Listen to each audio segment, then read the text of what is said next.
ሰላም ጤና ፍቅር የምንመኝላችሁ ውድ የበለስ ሚዲያ ቤተሰቦች እናንተን ይመጥናሉ ብለን ያሰብናቸውን የተመረጡ የህዳር 4 ቀን 2018 ዓመተ ምህረት የረፋድ የግንባር መረጃዎችን ወደ እናንተ ይዘን ቀርበናል። ሰናይ ቆይታ። 109ኛ ኮር 99ኛ ክፍለ ጦር በማችካል ወረዳ ግራ ቅዳምን ቀበሌ የመጀመሪያውን ግዳጅ በብቃት ተወጥቷል ተባለ። የአማራ ፋኖ ብሔራዊ ኃይል ምዕራብ አማራ ቀጠና ቴዎድሮስ እዝ የመልሶ ማደራጀትና ማሻሻል ተግባራት መካከል የኮር አደረጃጀትና የክፍለ ጦር መልሶ ማደራጀት ደንበጫን አማኑኤልንና ደጋዳሞትን በማጣመር 109ኛ ኮር 99ኛ ክፍለ ጦር ምስረታ መጠናቀቁ ይታወሳል። ይህ አዲሱ መዋቅር በማችካል ወረዳ ግራ ቅዳምን ቀበሌ የመጀመሪያውን ግዳጅ በብቃት ተወጥቷል። በጥቅምት 27 ቀን 2018 ዓመተ ምህረት መነሻው ከደንበጫ ከአማኑኤልና ከደብረ ኤልያስ ያደረገ የአብይ የሽብር ቡድን ግራ ቅዳምን እና አካባቢውን ሲዘርፍና ከቢኤም እስከ መድፍ በከባድ መሳሪያ ማህበረሰቡን ሲያሰቃይ በነበረ የመከላከያ ሰራዊት ላይ በ99ኛ ክፍለ ጦር መናበብ በተደረገው ውጊያ ትላንት ህዳር 3 ቀን 2018 ዓመተ ምህረት ከግራ ቅዳምንን ሬሳውን እየሰበሰበ ወደ መጣበት ተመልሷል ሲል ኮሩ ገልጿል። እንዲሁም የ206ኛ ኮር 34ኛ ክፍለ ጦር ያደረገው ተጋድሎ ድል ቀንቶታል ተብሏል። የአረመኔው ሰራዊት ከሉማሜ ከተማ ተነስቶ ወደ የሰንበት ከተማ የአርሶ አደሩን ምርት ለመዝረፍ ባደረገው እንቅስቃሴ የቴዎድሮስ እዝ 206ኛ ኮር 34ኛ ክፍለ ጦር መብረቆ ሻለቃ ከየቀዝቀዝ እስከ ነብርማ በመዘርጋት ባደረጋቸው ትንቅንቅ ታላቅ ጀብድ ፈጽሟል። ከረፋዱ 5 ሰዓት እስከ 8 ሰዓት በወሰደው አውደ ውጊያ በሌላ አቅጣጫ ከወጀል የተነሳውን የጠላት ኃይል በመፋለም የጠላትን ትስስር የበጠሱት ሲሆን በርካታ የጠላት ኃይል በመደምሰስ ከባድና ቀላል ቁስለኛ ማድረግ ተችሏል ተብሏል። በራሱ ተነሳሽነት ትንኮሳ ያደረገው ጠላት የተደረገበትን ጥቃት መመከት ተስኖት ከየትኖራ ወታደራዊ ካምፕ በፔፔና ዙ 23 የታገዘ ተጨማሪ ኃይል ቢያሰማራም በመብረቁ ሻለቃ ከፍተኛ ኪሳራን አስተናግዶ ወደ ሉማሜ ከተማ ተመልሷል። ሰዓታትን በወሰደው ህልህ አስጨራሽ ፍልሚያ ጠላት የረፈረፉት የ206ኛ ኮር አካል የሆኑት 34ኛ ክፍለ ጦር መብረቁ ሻለቃ 200 ጥይት የያዘ የብሬን ሸንሸል አንድ የብሬን አስቃጥላ ከነጥይቱና ሌሎች ወታደራዊ ቁሳቁሶች ከጠላት ጉሮሮ ተማርከዋል ብሏል። የአፋባሃ ቴዎድሮስ እዝ 206ኛ ኮር ህዝብ ግንኙነት። በተመሳሳይ 74ኛ ክፍለ ጦር ጠላትን ሲለበልበው ውሏል ተብሏል። ጀግናው የአፋባሃ ምዕራብ አማራ ቀጠና ቴዎድሮስ እዝ 201ኛ ኮር 74ኛ ክፍለ ጦር በሁሉም ሻለቃዎች በተለያዩ ግንባሮች ጠላት ድባቅ ተመቷል። ጠላት ከመርጦ ለማርያም ከተማ በመነሳት በሌሊት የተንቀሳቀሰ ቢሆንም በወንበያ ሸዋትና ጀንገቢያ አቅጣጫ ጨለማን በመጠቀም ለማጥቃት የመጣውን የአረመኔውን ቡድን ቀድሞ መረጃው የደረሳቸው ነበልባሎቹ የ74 ክፍለ ጦር ሻለቃ 1 ከድቦ ሻለቃ 4 ከሰኞ ወሪያ በመነሳት ቀድሞ ቦታውን በመዝጋት በደፈጣ ከመርጦ ለማርያም ቅርብ ርቀት ላይ በተደራጀ መረጃ ጠላት ድባቅ ተመቷል። በተጨባጭ በጠላት በኩል 7 አድማ ብተና ሙት ሲሆን ከ10 በላይ ከባድ ቁስለኛ ማድረግ የተቻለ ሲሆን አቶ ካሱ ውበቱ የሚሊሻ ጠርናፊ አለምያ አያሌውና ጌታ ሰው አየርን ጨምሮ በርካቶች ቁስለኛ ሆነው ተመልሰዋል ተብሏል። ጠላት በደረሰበት ድንገተኛ ምት አሌ ምናሴ የሚባል ያልታጠቀን ሰው አክሱሏል። ግንደወይ ላይ ሻለቃ 2 እንዲሁም ደብረ ወርቅ ላይ ሻለቃ 5 ጠላትን በተቀናጀ መልኩ አፈር ሲያስገጡት የዋሉ ሲሆን በትላንትናው ዕለት እንደ ክፍለ ጦር በሁሉም አቅጣጫ በተናበበ መልኩ ጠላትን ሲወቅጡት ውለዋል ሲል ገልጿል። ሀብታሙ የሱፍ የቴዎድሮስ እዝ 201ኛ ኮር ህዝብ ግንኙነት። በሌላ በኩል 4 የቪአይፒ ጥበቃዎች ፋኖን ተቀላቀሉ። የአፋባ ቴዎድሮስ እዝ 102ኛ ኮር 11ኛ ክፍለ ጦርም በትላንትናው ዕለት ከወገናችን ጋር አንዋጋም በማለት የአድማ ብተና ተቋም በመውጣት ፋኖን የተቀላቀሉት መልካሙ አዱኛው፣ አሸናፊ ጥጋቡ፣ እንዳለው አበበና እሱ ባለው አቅነው የሚባሉ ናቸው። 4 ክላሽ 6 ቦምብ 3 የወገብ ትጥቅ 6 ካዝናና 270 የክላሽ ተተኳሽ ሙሉ ትጥቃቸውን በመያዝ ወደ ወገኖቻቸው የተቀላቀሉ ሲሆን በአመራሮች ደማቅ አቀባበል ተደርጎላቸዋል ተብሏል። ፍርድ ቤቱ የቀድሞ የሰላም ሚኒስትር ዴኤታ አቶ ታዬ ደንዳ ከቀረቡባቸው 3 ክሶች በሁለቱ ክሶች ነጻ ያላቸው ሲሆን በሶስተኛው ክስ ጥፋተኛ ተባሉ። የፌዴራሉ ከፍተኛ ፍርድ ቤት ልደታ ምድብ ችሎት የቀድሞ የሰላም ሚኒስትር ዴኤታ አቶ ታዬ ደንዳ ከቀረቡባቸው 3 ክሶች በሁለቱ ክሶች በነጻ ሲያሰናብታቸው በሶስተኛው ክስ ማለትም ህገወጥ የጦር መሳሪያ ይዞታ ጥፋተኛ እንዳላቸው ጠበቃቸው አበራ ንጉስ ለአዲስ ስታንዳርድ ገለጹ። ጠበቃ አበራ እንደተናገሩት ፍርድ ቤቱ አቶ ታዬ ደንዳን ከመጀመሪያዎቹ 2 ክሶች ነጻ አድርጓል። እነዚህም ክሶች ለታጣቂ ቡድኖች ሞራላዊ የቃል ድጋፍ መስጠት እንዲሁም መንግስትን በኃይል ለመጣል የሚደረጉ እንቅስቃሴዎችን መርዳት የሚሉ ናቸው። ፍርድ ቤቱ አቃቢ ሕግ ያቀረባቸውን ማስረጃዎች የወንጀል ድርጊት አይደሉም ሲል የወሰነ ሲሆን ይልቁንም ሀሳብን በነጻነት የመግለጽ መብታቸው ስር የተጠበቁ መሆናቸውን አብራርቷል ሲሉ ጠበቃ አበራ አስረድተዋል። ሆኖም ፍርድ ቤቱ አቶ ታዬ ደንዳን ያልተፈቀደ የጦር መሳሪያ ይዞ በመንቀሳቀስ በሚለው ሶስተኛው ክስ ጥፋተኛ ብሏቸዋል። እንደ ጠበቃቸው ገለጻ ክሱ ላይ መከራከሪያ ያቀረቡ ቢሆንም ችሎቱ ግን አቶ ታዬ የመሳሪያውን ህጋዊነት ማረጋገጥ አልቻሉም የሚል ድምዳሜ ላይ ደርሷል ብለዋል። በዚህም ፍርድ ቤቱ ውሳኔ ለመስጠት ለህዳር 15 ቀን 2018 ዓ.ም ቀጠሮ መስጠቱን አመልክተዋል።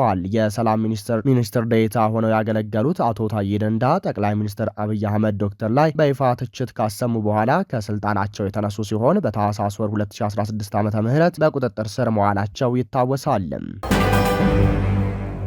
በጂንካ ከተማ ምንነቱ በመረጋገጥ ላይ ያለ ሄሞራጂክ ፌቨር በሽታ ተከሰተ። 8 ሰዎች በበሽታው ተጠርጥረዋል ተብሏል። በደቡብ ኢትዮጵያ ክልል በጂንካ ከተማ ምንነቱ በመረጋገጥ ላይ ያለ የሄሞራጂክ ፌቨር በሽታ መከሰቱን የጤና ሚኒስቴርና የኢትዮጵያ የህብረተሰብ ጤና ኢንስቲትዩት አስታወቀ። የጤና ሚኒስቴርና የኢትዮጵያ የህብረተሰብ ጤና ኢንስቲትዩት በጋራ ባወጡት መግለጫ እስካሁን ድረስ 8 ሰዎች በበሽታው እንደተጠረጠሩ ገልጸዋል። መግለጫው ከክልሉ ጤና ቢሮ ጋር በመሆን በደቡብ ኢትዮጵያ ክልል የተመዘገበውን ይህንን በሽታ መንስኤ ለማወቅና ተጨማሪ ስርጭትን ለመግታት እንዲሁም ለመቆጣጠር ፈጣን ምላሽ ሰጪ ቡድን ወደ ቦታው በመላክ የመስክ ግምገማዎችና የላቦራቶሪ ምርመራዎችን እያከናወነ መሆኑን ገልጿል። በተጨማሪም የህብረተሰብ ቅኝት፣ የንክኪ ልየታ፣ የቤት ለቤት ልየታ እንዲሁም የህክምና አገልግሎት አሰጣጥን እየጠናከረ ይገኛል ብሏል። በመሆኑ መላው ህብረተሰባችንና የሚመለከታቸው የባለድርሻ አካላት ሚኒስቴር መስሪያ ቤቱ ሌላ ተጨማሪ መግለጫ እስከሚሰጥ ድረስ ለመከላከል የሚከተሉትን ምክረ ሀሳቦችና ጥንቃቄዎች ተግባራዊ እንዲያደርጉ አሳስቧል። በአፍ አፍንጫና ሌሎች የሰውነት ክፍሎች የመድማት ትኩሳት ማስቀመጥና ማስመለስ ምልክት ሲኖር ወደ ህክምና ተቋማት መሄድና በወቅቱ የላቦራቶሪ ምርመራ በማድረግ እንደሚገባም አስገንዝበዋል። በተጨማሪም ምልክት ከታየበት ማንኛውም ሰው ጋር ንክኪ በሚኖርበት ጊዜ ራስን የመከላከያ ዘዴዎች መጠቀም፣ ሁልጊዜ እጅን በሳኒታይዘር ወይም በውሃና በሳሙና በመታጠብ ማጽዳት አስፈላጊ ነው ተብሏል። የተባበሩት መንግስታት የምግብና እርሻ ድርጅት ፋኦ እና የዓለም የምግብ ፕሮግራም WFP ባወጡት ሪፖርት መሰረት እርዳታ ለመስጠት 29 ቢሊዮን ዶላር የሚፈለግ ቢሆንም እስከ አውሮፓውያን አቆጣጠር ጥቅምት 2025 መጨረሻ ድረስ የተገኘው ገንዘብ ግን 10.5 ቢሊዮን ዶላር ብቻ ነው። ይህ ከባድ የገንዘብ ክፍተት በሚሊዮኖች ለሚቆጠሩ ሰዎች የሚሰጠው የህይወት አድን ድጋፍ እንዲቀንስ ወይንም ሙሉ በሙሉ እንዲቋረጥ አስገድዷል። በዚህም ምክንያት የዓለም አቀፍ የምግብ ፕሮግራም በአንድ ሀገር ወሳኝ የሆኑ የምግብ ነክ ፕሮግራሞች ታግደዋል። ከዚህ በተጨማሪ የገንዘብ እጥረቱ የግብርና ኑሮን ለመጠበቅ የሚደረጉ ጥረቶችን በመጉዳት ለአርሶ አደሮች የሚውል የዘርና የከብቶች ጤና አገልግሎት ድጋፍ እንዳይደርስ አድርጓል። ፋኦና የዓለም ምግብ ፕሮግራም ረሃብን ለመከላከል ዓለም አቀፉ ማህበረሰብ የገንዘብ ድጋፍን በአስቸኳይ እንዲያሳድግና እርዳታ የሚያስፈልጋቸውን ወገኖች ለመድረስ ያልተገደበ ሰብአዊ ተደራሽነት እንዲያረጋግጥ ጥሪ አቅርበዋል። ፕሬዚዳንት ትራምፕ የእስራኤል ጠቅላይ ሚኒስትር ምህረት እንዲደረግላቸው ጠየቁ። የእስራኤል ጠቅላይ ሚኒስትር ቤንጃሚን ኔታንያሁ በቀረበባቸው የሙስና ክስ ጉዳያቸውን እየተከታተሉ የሚገኙ ሲሆን ፕሬዚዳንት ትራምፕ ይህ ክስ በምህረት እንዲቋረጥ ጠይቀዋል። ይህንን ጥያቄ ያቀረቡትም በዛሬው ዕለት ለእስራኤል ፕሬዚዳንት በጻፉት ደብዳቤ ነው። ደብዳቤውን የእስራኤል ፕሬዚዳንት ጽህፈት ቤት ለህዝብ በይፋ በትኖታል። ትራምፕ በዚህ ደብዳቤያቸው የጦርነት ጊዜ ጠቅላይ ሚኒስትር ለሆኑትና ለቆራጡ ቤንጃሚን ኔታንያሁ ሙሉ ምህረት እንዲደረግላቸው ጠይቃለሁ ያሉ ሲሆን ጠቅላይ ሚኒስትሩ አሁን እስራኤልን ወደ ሰላም እየመሯት መሆኑን አስረድተዋል። ጨምረውም የእስራኤልን የፍትህ ስርዓትና አሰራሩን ባከብርም ለረጅም ጊዜ ከጎኔ በቆሙትና ኢራንን ጨምሮ በእስራኤል ጠላቶች ላይ ጠንካራ በሆኑት ኔታንያሁ ላይ የቀረበው ክስ ግን ፍትሃዊ ያልሆነና ፖለቲካዊ ነው ብዬ አምናለሁ በማለት አስፍረዋል። የእስራኤል ፕሬዝዳንት ጽህፈት ቤት ለዚህ ደብዳቤ በሰጠው መልስ ለትራምፕ ከፍተኛ አክብሮት እንዳለው ገልጾ ለእስራኤል እያደረጉ ያለውን የማያቋርጥ ድጋፍ ታጋቾች እንዲለቀቁ በማድረጋቸው ለመካከለኛው ምስራቅና ለጋዛ ለውጥ እንዲሁም ለእስራኤል ደህንነት ያላቸውን ቁርጠኝነት እንደሚያደንቅ አስረድቷል። ነገር ግን ማንኛውም ምህረት የሚፈልግ ሰው በተቀመጡት የህግ መስፈርቶች በኩል መሄድ እንደሚገባው ጠቅሶ ኔታንያሁ ግን በይፋ እስካሁን የምህረት ጥያቄ አለማቅረባቸውን አስታውቋል። እስራኤል የተኩስ አቁም ስምምነት ከተደረሰ ጀምሮ ከ1500 በላይ ህንፃዎችን አውድማለች። እስራኤል ከሐማስ ጋር የተኩስ አቁም እንደ አውሮፓውያኑ ጥቅምት 10 2025 ከደረሰች በኋላ በቁጥጥሯ ስር ባሉ የጋዛ አካባቢዎች ከ1500 በላይ ህንፃዎችን ማውደሟን ቢቢሲ ቬሪፋይ ከተመለከታቸው የሳተላይት ምስሎች መረዳት ችሏል። እንደ አውሮፓውያኑ እስከ ህዳር 8 ቀን ድረስ የተወሰዱት የቅርብ ጊዜ ምስሎች የእስራኤል መከላከያ ኃይል በሚቆጣጠሯቸው አካባቢዎች በሙሉ ወር ባልሞላ ጊዜ ውስጥ አፈራርሷቸዋል። ቢቢሲ ቬሪፋይ ባደረገው ግምገማ በአካባቢው የተወሰኑ ምስሎችን ማግኘት አዳጋች በመሆኑ እስራኤል ያፈራረሰቻቸው ህንፃዎች ቁጥር ከዚህም ሊልቅ እንደሚችል መገመት ይቻላል። አንዳንድ ባለሙያዎች ፍርስራሹ በአሜሪካ፣ በግብጽ፣ በኳታርና በቱርክ አደራዳሪነት ከስምምነት የተደረሰውን የተኩስ አቁም ሊጥስ ይችላል ብለዋል። ነገር ግን የእስራኤል መከላከያ ቃል አቀባይ ለቢቢሲ ቬሪፋይ እየተንቀሳቀሱ ያሉትን የተኩስ አቁም ማዕቀፉን ተከትሎ መሆኑን ተናግረዋል። የአሜሪካ ፕሬዝዳንት ዶናልድ ትራምፕ ለጋዛ የነደፉት ባለ 20 ነጥብ የሰላም እቅድ የአየርና የመድፍ ደብዳባዎችን ጨምሮ ሁሉም ወታደራዊ እንቅስቃሴዎች ይቆማሉ ይላል። ፕሬዝዳንቱ ከዚያን ጊዜ ጀምሮ ጦርነቱ አብቅቷል ሲሉም በተደጋጋሚ ተናግረዋል። የቢቢሲ ቬሪፋይ የተመለከታቸው የሳተላይት ምስሎች የእስራኤል ወታደሮች በጋዛ እያደረሱት ያለውን ውድመት በከፍተኛ ደረጃ መቀጠሉን አረጋግጧል። ቢቢሲ ቬሪፋይ ከተኩስ አቁሙ በፊት የተነሱ እንዲሁም ከስምምነቱ በኋላ የተወሰዱትን የሳተላይት ምስሎች በመመልከትና የደረሱ ውድመቶችን ለመመልከት በተናጠል ቆጠራ አካሂዷል። በዚህም በሰሜን ደቡብና ምስራቅ ጋዛ ወሰን በመሆን እያገለገለ በሚገኘው ቢጫ መስመር ጀርባ የወደሙ ህንፃዎችን መመልከት ተችሏል።